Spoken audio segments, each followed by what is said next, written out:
Hi, everybody. Good evening. Just wanted to do a very quick introduction before I let Scarlett take over. But I'm from Appear Here. For those of you who don't know, Appear Here is an online marketplace connecting people with amazing ideas to spaces in London, Paris, and New York.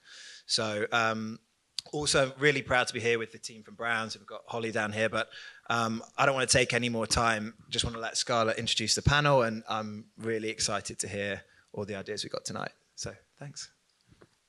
Hi everyone, thank you so much for being here.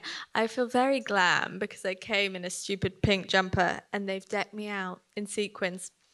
I am Scarlett Curtis. Is there a bit of a delay on the sound? Are we all right with it? Yeah, it's fine. I'm a writer and activist and co-founder of the Pink Protest and curator of a book called Feminists Don't Wear Pink and Other Lies, which is a charitable anthology of essays by 52 women on what feminism means to them. Tonight, I'm very happy to be here at Browns East for a special underground session. Are we underground? Yeah, kind of. With Appear Here and Browns to shine a light on brands who are joining the creative resistance. We'll be exploring why it's important for brands to use their platform as an agent for change and how to use creativity to shift the conversation. It's got an intro about Appear Here, but you all just heard what Appear Here is. Browns is one of my favourite places to shop, and it's more important than ever than the brands that we love put their money where their mouth is when it comes to social issues, which is why we're thrilled to be here tonight. Joining me tonight is Maxine Leonard, who is co-founder of The Beauty Papers, a smart, funny and feminist biannual publication which celebrates diversity and reality in beauty. I'm very obsessed with her and her hair and the magazine and their podcast and everything they stand for. So I'm very excited to have you here. Also joining me is my friend, hype man, and Pink Protest co-founder, Grace Campbell. Grace is not only an amazing activist who helped change the law on period poverty earlier this year, but she's also a brilliant comedian who's using her stand-up to highlight social issues. Okay, so to kick us off, could you each tell us how you got started and what the mission behind what you do is? You go. Go on. Hello. So Beauty Papers is an independent magazine, and we have consciously decided not to advertise. The idea was to create a platform where artists have freedom of play and creativity, because the observation was the landscape editorially had narrowed, and the brands with advertising and publishing had sort of become in a cul-de-sac, and we were running around in circles, and I felt that the voice had been affected creatively, so there was no longer the freedom to play. As a makeup artist, when I started this, I was very frustrated with the one-dimensional view of beauty that was being promoted in the industry. There was a lack of diversity, and that conversation of diversity inclusion wasn't really a conversation when Beauty Papers launched, which was a big focus for us when we started in 2015. The co-founder of Beauty Papers, who's not here this evening, which is Valerie Wicks, helped me start this brand, and then 3 years later we are still here today, which is a miracle given the lack of advertising. But we feel it's really important to change the conversation, and the readers are discerning and the audience is discerning, so I think they're looking for the creative to show them a different way and how they view the editorial. So on we continue. Can I just say, as a journalist, I couldn't agree more about the way that advertising affects it. And I think it's really interesting because we're having a new conversation now about the way that influencers connect with brands, and everyone's kind of fighting for more transparency. But there's none of that transparency there with magazines who've been doing that same kind of covert advertising for so long. I think the idea is to use the voice of the dream maker. So it's about opinion, observation, challenge. Yeah. So when you work for Beauty Papers, because there's no budget, so you go in for the love of what you do. So the idea is that you're selling your own ideas, but a lot of the artists that we work with are incredibly political. So they use that voice in their politics and channel that through the voice of creativity. Yeah. And the reason other magazines aren't doing that is because they have to please their advertisers. Well, the traditional formula is you make money through advertising, so this is why we look like this. You look amazing. What about you, Grace? What are you talking about? Pink Protest? What's the mission behind what you do in comedy and the Pink Protest?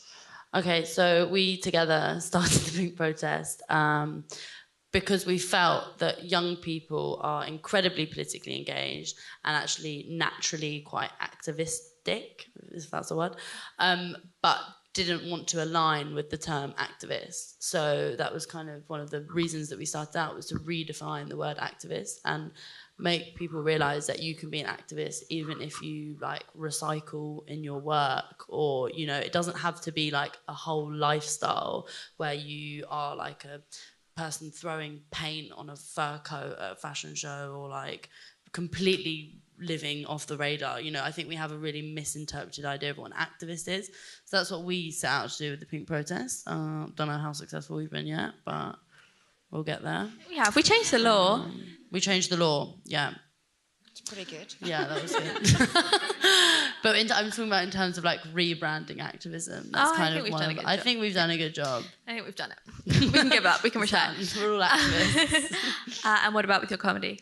And with comedy, I made a feminist prank show this year for Channel 4 where I like pranked men on women's issues, and apparently they were funny. Although someone's approached me on the street today and told me she thought it was terrible. It was really funny.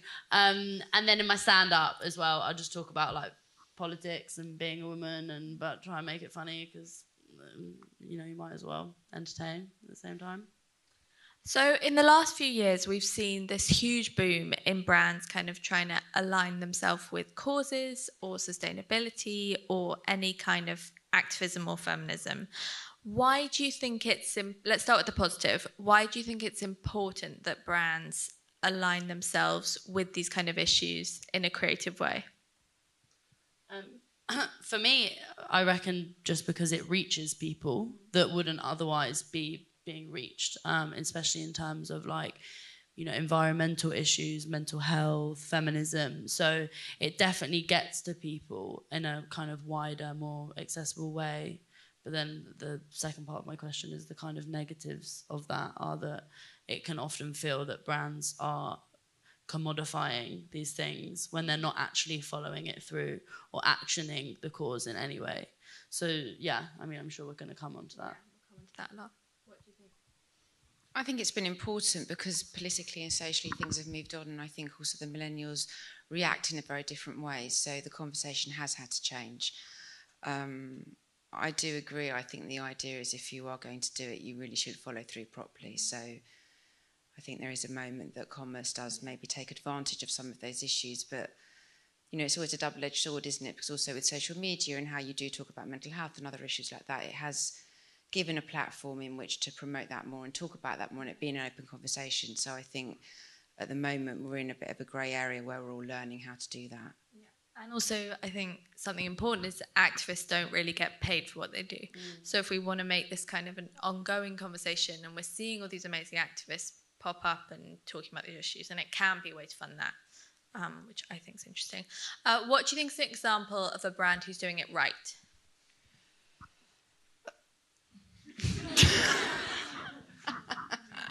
Browns, yeah, Browns. No, but this is obviously a really great opportunity in which, you know, you can have a social gathering and many different people with different opinions, and you know, and that's great. I think it's to pinpoint one brand, I would maybe put slightly on the spot with that. I'd have to think. I think Patagonia is definitely a good example, especially during the campaign. The election campaign in America, they weren't compromising in voicing their opinions, and they're so environmental from the get-go. You know, they've stuck to the sort of purpose that they were built on, and I really, you know, unfortunately don't love their clothes, but respect them as a brand. Yeah, I agree. I also think, and this is in more beauty and stuff, but Body Form we've done stuff with, and they've done some really amazing advertising campaigns, like using real blood instead of weird blue liquid, which no women have ever come into contact with coming out their vagina. Okay, is there something that, like a trend that you see that you think is the wrong way to do it? I think there's a bit of confusion, and possibly the conversation needs to extend with the idea of diversity and inclusion. I think within editorial, it's been something that's really important to acknowledge, and we've been fighting that Beauty Papers for 3 years. But I think looking at editorial platforms now and the way that advertising is, I think the conversation has perhaps needed to extend further than just looking at that casting. Yeah. And I would like that to be something we discussed more. Yeah. And I think you often see like a magazine will be really diverse because they know that there's a push to have diverse models, but then everyone that works at that magazine is white. And you get it the same in the film industry, where you'll see like a really diverse cast in a film, and then the set, every single person that works on the set is white. So I think it's this idea of it needing to pull through more. What would be your guiding rule for a brand who wants to incorporate an issue or a cause? Like, because I think a lot of brands have really good motives for doing this stuff. Like the people that work there are great people, really care about an issue, and they decide that they want to incorporate some kind of cause into what they do. What would your advice or guidance be on how to do that?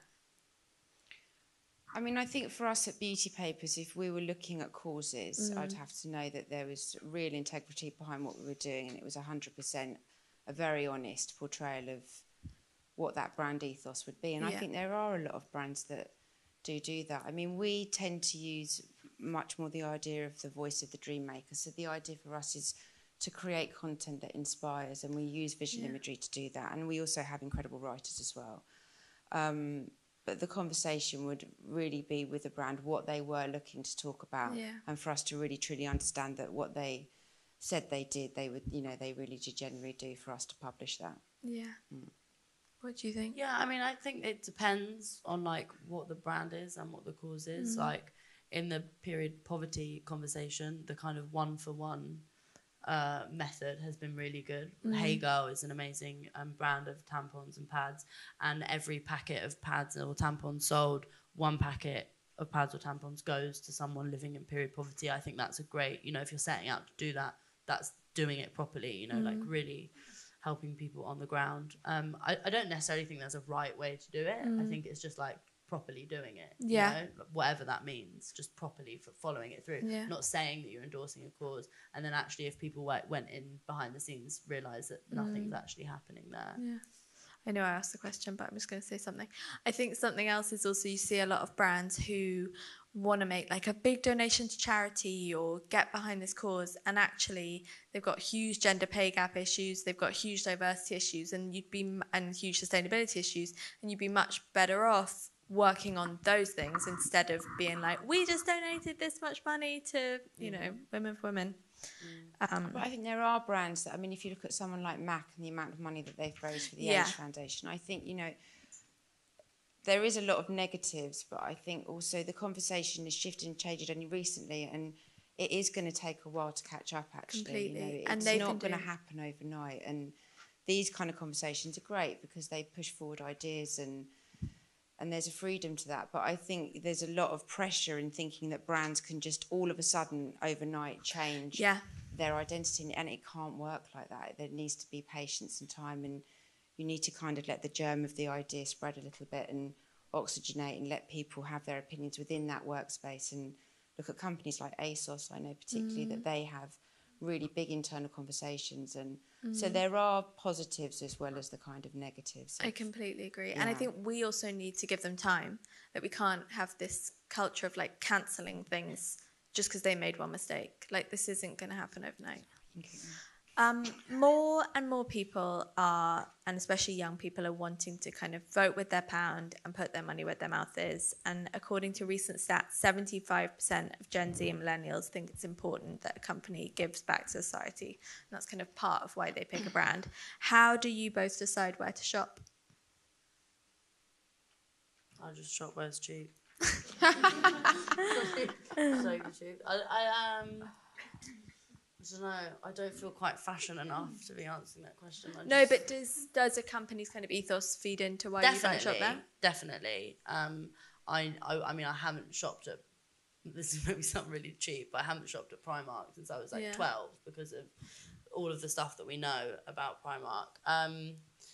I guess now the organic cotton thing definitely informs what I buy, how sustainable brands are, definitely does. I think that's a lot of that stat is about this sort of fast fashion thing that young people are really kind of opposed to now because we're so environmentally conscious. What about you? I don't know. I mean, I wear a lot of second-hand clothes, so I'm not really... Well, that's good. That's all part of it. Green. Yeah. I'm green.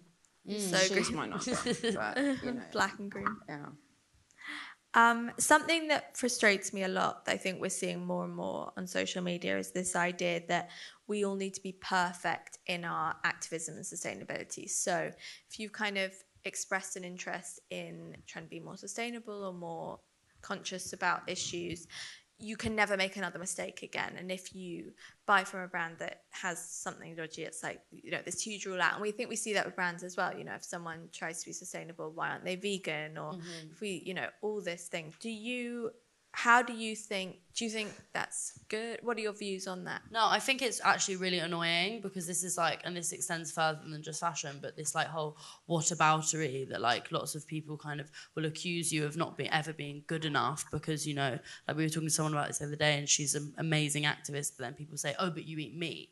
So that then takes away from all of the amazing work that she does. So it's like we're kind of marking everyone constantly on like how good and perfect and green and That's everything social media, ethical. Isn't it? Yeah. It's about, the whole thing of social media is about validation. And finding imperfections, finding ways that people are failing in. So if you see someone who's doing incredible stuff, but then on something separate, maybe they live a way that is you don't agree with, you'll then say, oh, well, then that you're not good enough. You're not kind of up to my standards. So I think that, you know, it's very frustrating, especially when you are an activist and, you know, you'll be talking about one issue and then someone will say, well, what about the refugee crisis or what about this? And it's like, it's quite hard to sort of constantly have the answers to everything. You know, we're all trying our best. Have you had any of that in beauty papers around diversity? Because I think that can also come in with diversity. We've had, I mean, you know, social media, I mean, I'm not a fan, but it's a necessary evil.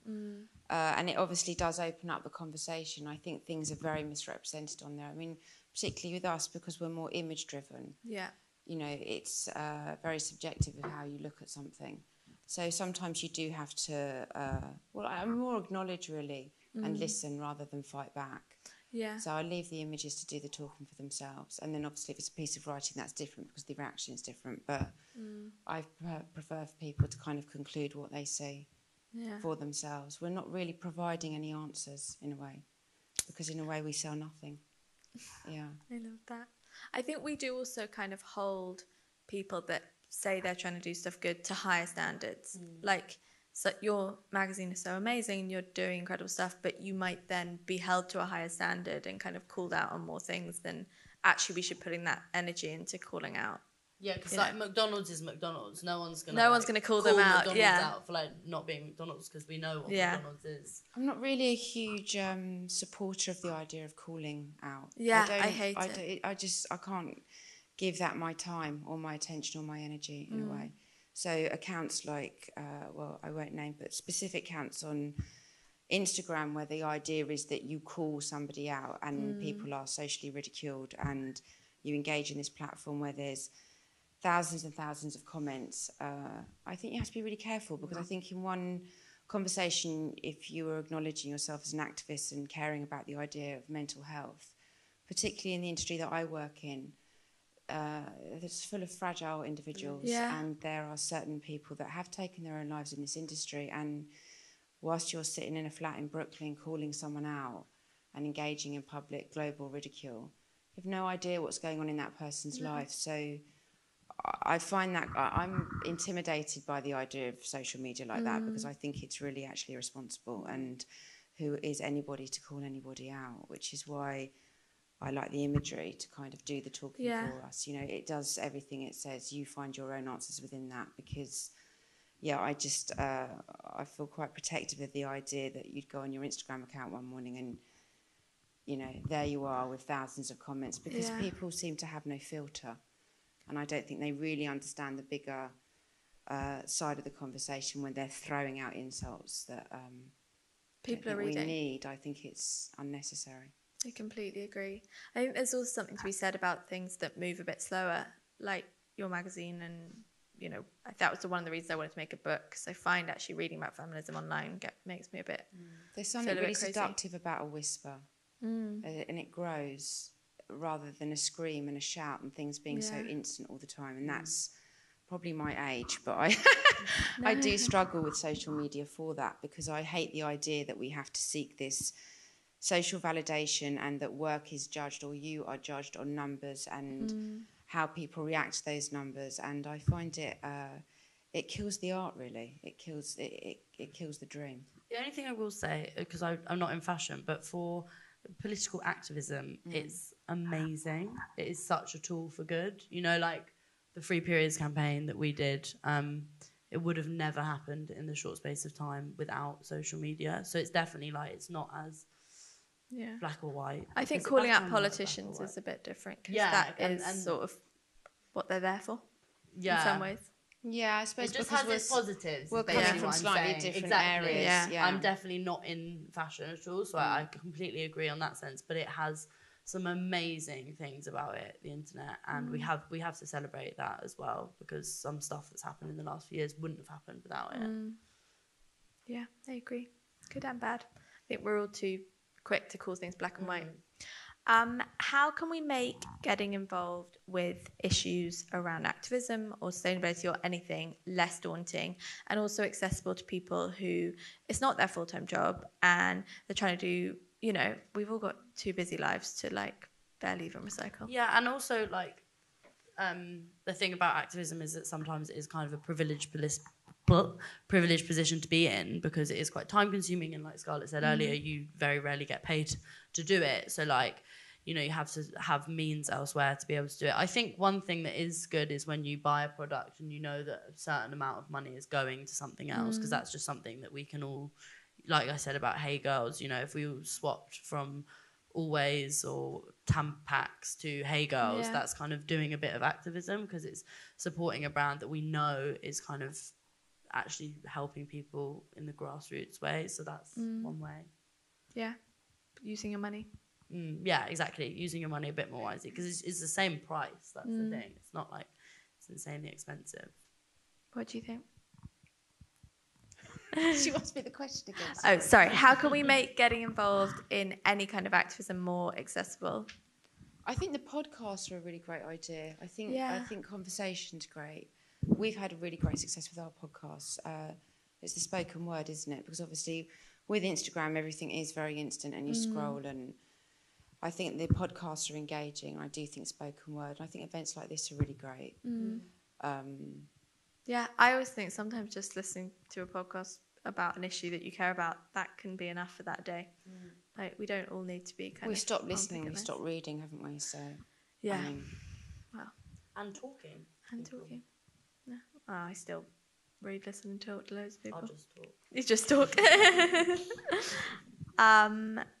I personally find it really interesting the way that fashion and feminism have kind of come together in the last few years, because I think many like historical feminist theorists would have saw fashion as sort of the antithesis to feminism. And I think actually for me, fashion is a huge part of my feminism, and I'm a feminist who wears a lot of clothes and probably spends too much money on clothes, and I have to figure out a way to still love fashion and be a feminist. And so I'm kind of really encouraging to a lot of the ways that they're blending together, but obviously things like just putting feminist on a t-shirt I think can be a bit dodgy. Where do you think feminism stands in the world of fashion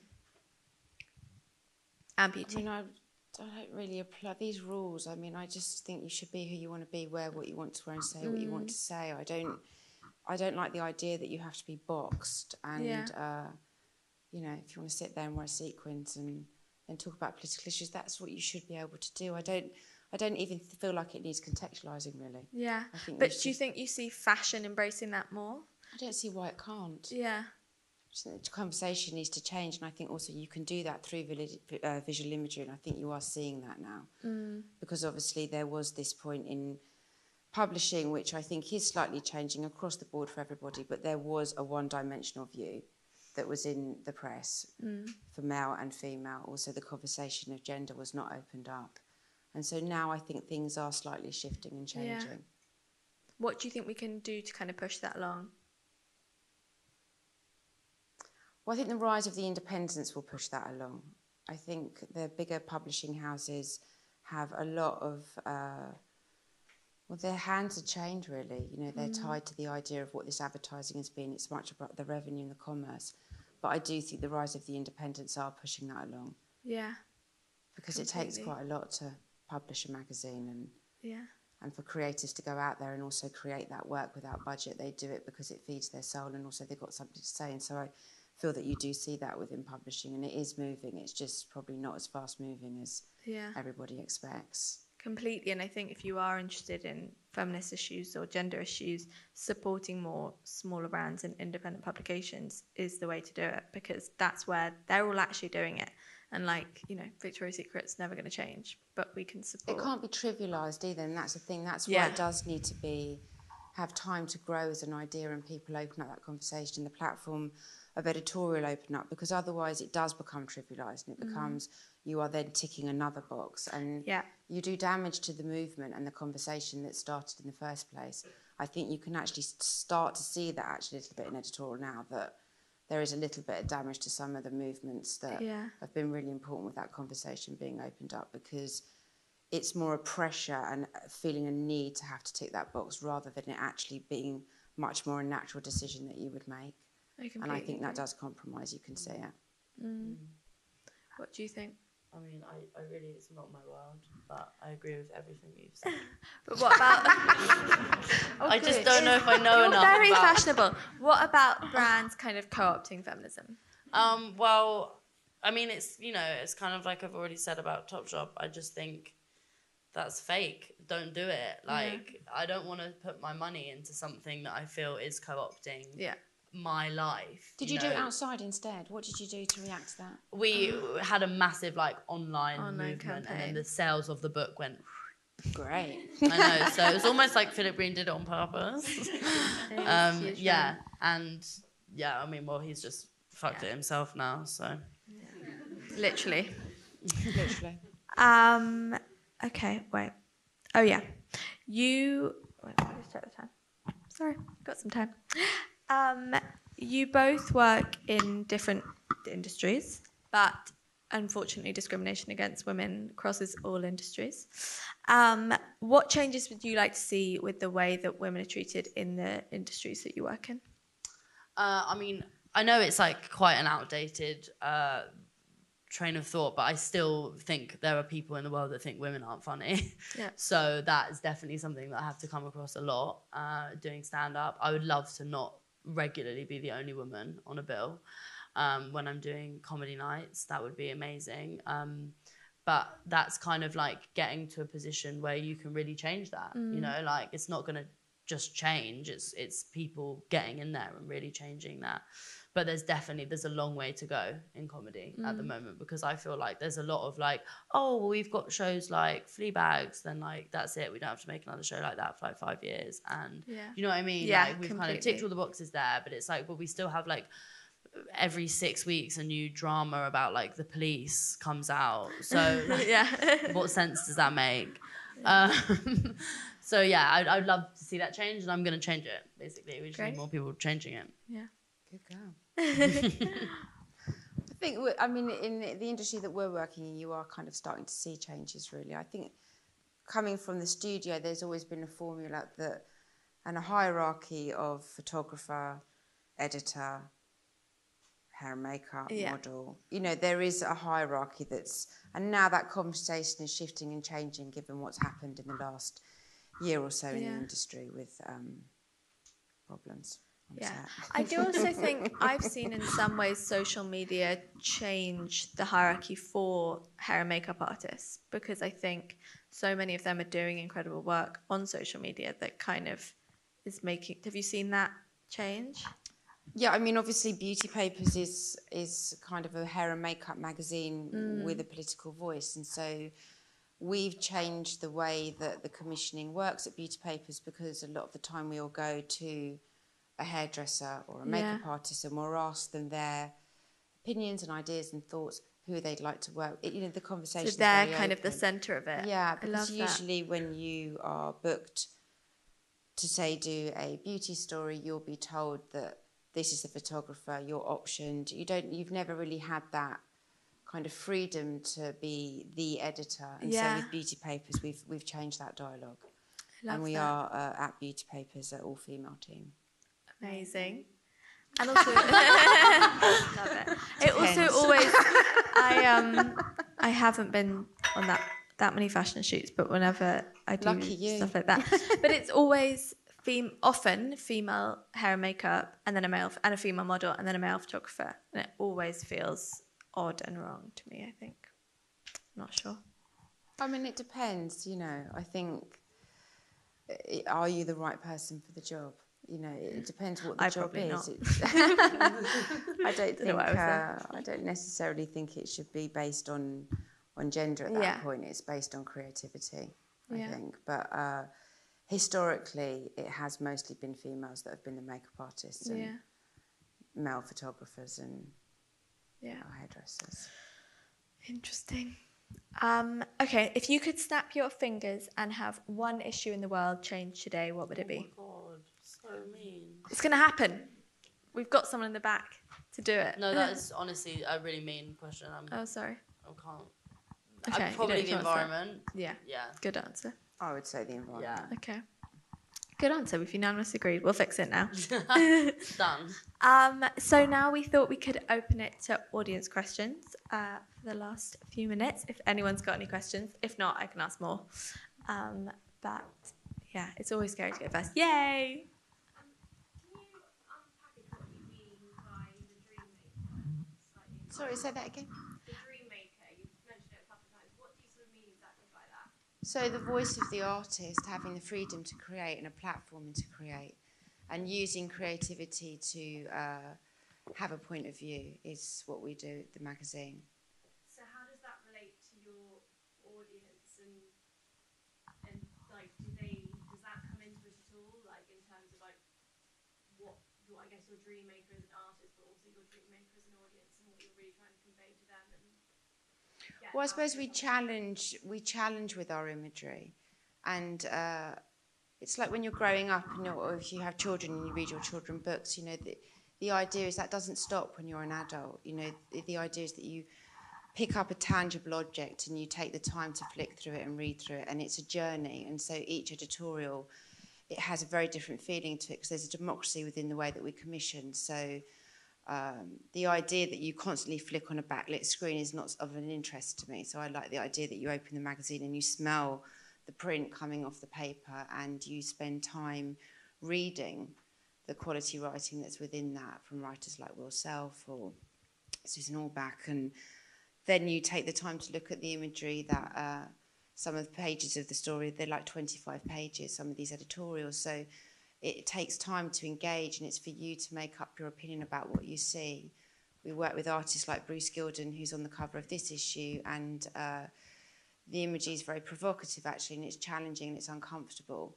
And it's been a bit like Marmite in a way of how people have reacted to it. But that was the point, because we actually wanted to open up the discussion of beauty and where we are today and use Bruce to do that, because he's very uncompromising and there's no retouching and they're very honest pictures. So, but it'd be up to you to conclude. But, Bruce is an artist, so for us, he would be the dream maker in showing his work like that, yeah. Do you use retouching in your magazine at all? I don't have a no policy for Okay. no retouching. I don't believe in that because, again, that's another rule. I'm not really into the rules. I think if an artist wants to retouch an image because it's manipulating an idea and that's part of their craft, then absolutely. Yeah. And there are those that don't, and that works too. I don't like rules. Don't like boxes. Anyone else? Can I just ask you one question? Moving no advertising policy, but could you ever, for supporting, say, smaller brands, allow them, how do they get in an advertising space? So I understand that big brands own control magazines, which is not what you want. We don't have any advertising in the magazine, so big or small. So the idea is if you create editorial for Beauty Papers, that's about a team and an idea. So each issue is themed and there's a concept, and then we look at ideas and how we can challenge within what that word represents. So we do support smaller brands with credits for beauty stories. So we do that online as well. And then the idea with Beauty Papers is us creating bespoke content that's exclusive, that is us handling the creative and evoking the idea of what those brands are looking to achieve as well. So that's a bigger conversation, but brands are supported with credits. And also because we don't traditionally have advertising with fashion and beauty, also that's a huge challenge to editors, because at magazines now, you have to tick off a lot of your advertisers. So for editors, the landscape is very different for them, because it's not like you can call up any PR and say, I need Balenciaga, I need Gucci, where you're used to having those labels to style. So actually we ask our editors to seek alternative ideas. So it's they might make the clothes, or it's a very different language within the magazine. So, the Kate Moss cover that's in this issue, it's a young designer called Derek Purcell, and he handmade all the clothes. Whereas you'd never see Kate Moss in any story that wasn't YSL, they're all labels. And in this, all the clothes are handmade by a young London designer. So that's the kind of way that we can kind of editorially support like that. I love that. Good question. Anyone else? Hi. Do you think with brands promoting a cultural message, that they can undermine it so easily, but at the same time it can sometimes be any advertising is good advertising? So Yeah. it can seem harmful, but at the same time, at least maybe young girls are hearing that message in some respect. That is actually generally more my theory, and I kind of like to think of it as like, often people will frame it as like, this brand is using this cause to get their, get credit or whatever, and I'm like, maybe the cause is using the brand for like all this huge paid advertising that no one would, no NGO or like tiny activist would ever be able to afford. So I think if it's done well, it can often really be like an amazing way to get that message out there. My friend Charlie Craggs, who is an amazing trans activist who runs this nail salon called Nails Transphobia. It's like a pop-up salon. She takes it all over the country, and you can get a free manicure from a trans woman, and then while she's doing your nails, you can ask any questions you've ever wanted to ask about being trans, just for while she's doing your nails. And she does loads and loads with brands. She does loads with like Superdry and Superdrug and all these brands. And for her, that's how she's able to keep the pop-up going. It's how she's able to live. And I'm also like, how amazing that like Superdry's got this huge campaign with this beautiful trans woman when they'd have never had that, even 5 years ago. So I think in cases like that, it can be really good. I think that's amazing, because I think also, it's about education, isn't it? If you don't have a platform or an area in which you can ask those questions, because where I grew up particularly, and if I think about my stepsisters and my family, I didn't have access to the idea of understanding gender at that point. Yeah. And there needs to be a platform in which you can ask those questions, and education is the key to that. And I think if Superdrug are doing that, And I a think lot of that's girls are absolutely educated by extraordinary. Superdrug. Like, that's how I was educated. Yeah. I think, and other things. But, I think it can be really good. It's quite complicated, because at one point they're selling something, and then Yeah. the other idea is there's this conversation expecting brands to be incredibly political and aware and have that conversation. But actually, sometimes those two worlds, it's really difficult to mix them. Yeah. And Well, that's why it's when it's the people who sort of try to do it that then get marked the hardest. Because it's once you've come out and said that you have a certain belief on something, that's when people are going to try and catch you out for like not being good enough. And it's the same with brands, because some are just, finely apolitical and don't really do that, and then they're not interrogated in the same way. One really great marketing person that's like really pushing to get this person in their campaign, and I think sometimes we have to like respect that and give it credit. Yeah. I completely agree that we shouldn't call people out at all, but I think we also sort of get a bit comfortable. Like we're all talking about, we're having a big conversation here, and we're talking about inclusivity. And I'm mixed race, but I feel like I'm a trend now to sell something. Yeah. But if I don't say anything, there's no one else is going to say anything. And I don't mean to like not going to sound white people are not going to sound black people, but I have to say something. Otherwise, what am I here for? No, Like, completely. I'm not gonna be heard, and it's never going to change. Yeah. And I think we're getting really comfortable with that fact. Yeah, I completely agree. Because you can look at this room right now. I think it's a good Yeah. example. Yeah, and I think it's a huge issue, and I think it's a huge issue in a lot of feminism as well, because I think we kind of talk about inclusivity and talk about this, but often it is a very whitewashed conversation. And well, I mean, what do you think? How do you think? Because at one point it's like great that people are, you know, being more diverse and all of this, but then it's like it is becoming a trend. How do you? What do you think is the best way to do it? I don't know. The thing is, what I love is talking to my mates about it. Yeah. And I wish that our voices could be heard. Because I'm really lucky. I come from like a type Buddhist, gay, huge Irish Catholic background. That's really complicated. That's great. Love it. Yeah. I think I'm surrounded by a lot of people with Yeah. backgrounds. But it's like, I wish these people and these minorities could have a platform. I think Yeah. that's what we're Well, that's why Galdem is just so amazing Yeah. and what they've done there, because it is feel kind like of. it's so small because there's so many people having these mini conversations, but there's not something unified. Yeah, I was about to say we do a lot of pink protests, but again, it's quite a mini conversation. And it's weird because I like model as well on the side. Yeah. Like my normal job.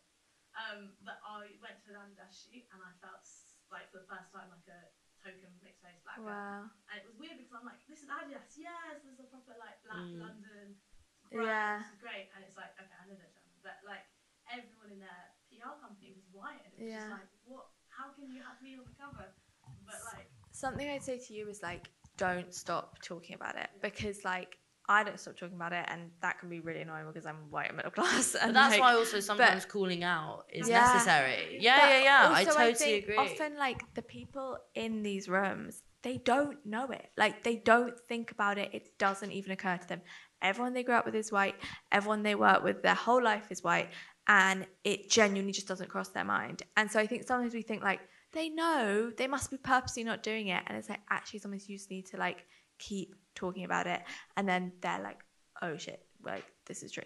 Have you seen a shift editorially? Do you think within the media you've seen, do you think it's been trivialised, the idea of... Yeah. I might just be a cynic. But No, I think it's it's interesting. just been commodified. Yeah. And like... I kind of agree. Because when I was younger, the only representation I had was like the little mixed race girl in an IKEA advert. And like now it's like, yeah, great, she's on the IKEA advert and everyone is there. Yeah. It's just to sell something. And she's not owning the store. Yeah. Like she's on the ad. Let's be honest. Like, Yeah. There's not a highlight on like, there's no microphone on like my not BAME designers. Like, Yeah. so, like, Yeah. That I feel would be a more I really agree. genuine approach. But I like what you're saying about Do you have a comment to add? I think the thing is, it's about education as well. I think people are scared to have these conversations in fear of thinking they're going to say the wrong thing. Yeah. So I think the platform needs to be much more opened up. And I think particularly with beauty papers and seeing how we commission and obviously looking at publishing as a whole, I do feel that the idea of this movement, which was so important for it to happen, is everybody ticking boxes and the conversation stops then. It stops growing and we stop learning because you feel like you're doing the right thing, but it's almost through fear of not doing it. And I just feel that where we are in 2018, it should just actually be very natural how you look at casting, how you work. I mean, I feel it's sad that we're still having this conversation, but it's very important to continue to have it and necessary. I would also just say, like, to white people, I can only speak for white people, but like, don't be scared, because like it's fine. Like, I'm sure you agree. Like, it's fine. Like, I did loads of like campaigning in New York and like Black Lives Matter campaigning there, and like got shouted at loads and like said the wrong thing loads. But then you learn, and then you like, it's fine. You know. I think, I don't know. What were you gonna add something? I was just going to add, like, I agree with everything you guys are saying, but just the one positive thing I would say is, in terms of representation, I do now feel more confident even with my natural hair. Got good hair. I had slight hair envy when you walked down the stairs. I definitely learned how to basically love my features a lot more because of the representation I've seen Yeah. in big major brand campaigns. So that's like the one positive thing I'd say. And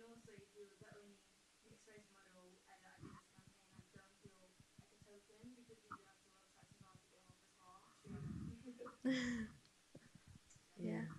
I think it's nice that that there's an idea that you feel that positivity. I think, you know, that's really important, because I think it's easy to be negative. I think it's easy to be judgmental. I think it's easy to criticise, but these are quite new conversations actually that have been opened up in, I can only speak in the industry that I work in, and so it takes time. And I think the idea of getting young girls in like yourself, if you're having that experience on set and modelling, you know, I'd be interested in talking to you about doing a podcast with that, and then having that at Beauty Papers, and extending that conversation on our social media platform, in where girls can actually talk about that. Because again, going back to the Instagram, it's visual, isn't it? You flick and it's quick, and I think the spoken word's really important to get the point across, and that is how we'll be educated, really. Yeah. I just wanted to make a comment. You both were talking about brands sort of going in for what they feel passionately about. I have a fashion brand called Lowy, which I feel is sustainable, I suppose. But we're not really, but we're trying to help where we can. But we're a small brand, so there's like all sorts of barriers to us doing what we want to do. I mean, we wanted to use organic denim, but we've got to have 800 meters. Yeah. We're not going to sell 800 meters. Okay, back to the drawing board. Where are we going to go next? You know, maybe we can get this other fabric and we can dye some of it with indigo, and we can dye some of it black. You know, so you know, you're trying to say brands should be authentic, but I think what I'm also trying to say from a small brand's point of view is that I think every little bit counts for something, and that, you know, we can all only try as much as we can. Totally. Completely. And no one is expecting, you know, that to be perfect. I mean, even for example, the other day, I mean, I do this every time. I love doing it. But I got a delivery. I can't remember what. Oh, that's right. It was some sticker paper for web orders. You know, the paper you get that's got 2 stickers. And it came in a box. They put the box in the box. No, it's mad So that. my favourite thing to do is to ring up the guy on the other end. Did you know it came in a box? In a box. Yeah. Can I talk to the person responsible for The box in a box. this box of boxes? And then I'm like, you know, I'm not having you go at you, but can you just, you know, have a little think? Can you speak to the person responsible?